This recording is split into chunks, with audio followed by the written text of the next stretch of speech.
Shahidi wa 12 kesi ya uhaini inayomkabili Tundu Antipas Lissu, mwenyekiti wa Chadema, amemaliza kutoa ushahidi wake mchana wa leo, na shahidi huyu ni Corporal Vincent ambaye ni askari polisi kutoka mkoani Mbeya, ambapo yeye akitoa ushahidi wake mahakamani hapo anadai yeye ni askari kutoka Mbeya na alipokea taarifa kutoka kwa kiongozi wake kwenda kumkamata P9, ni mtuhumiwa ambaye alienda kukamatwa, ambaye alikuwa anatoa maneno ya uchochezi. Sasa shahidi huyu akiwa mahakamani amesema alipewa namba na kiongozi wake kwenda kumkamata mtuhumiwa huyo, na baada ya kufika alifanya uchunguzi wake akajua mtuhumiwa huyu alikuwa ni fundi umeme.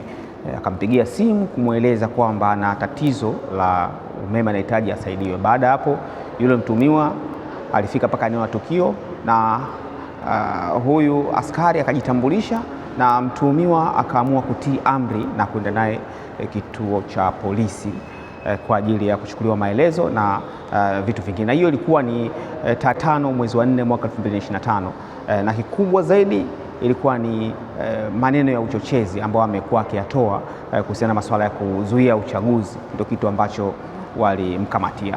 So baada ya hapo upande wa Tundu Lissu ambaye anajitetea mwenyewe mahakamani hapo aliyeuliza maswali ya dodoso kwa shahidi huyu ambao ni Corporal Vincent kutoka Mbeya. Maswali ya Lissu ya dodoso yalibezi sana kwenye ushahidi wake ambao ameutoa leo, kutofautiana baadhi ya vitu na taarifa ambayo aliiandika tarehe 17 mwezi wa 4 mwaka 2025 kuhusiana na namna alivyomkamata mtuhumiwa huyo, na maelezo yake yameletwa mahakamani hapo. So shahidi huyo amemaliza. Baada ya shahidi huyo sasa anaelekea shahidi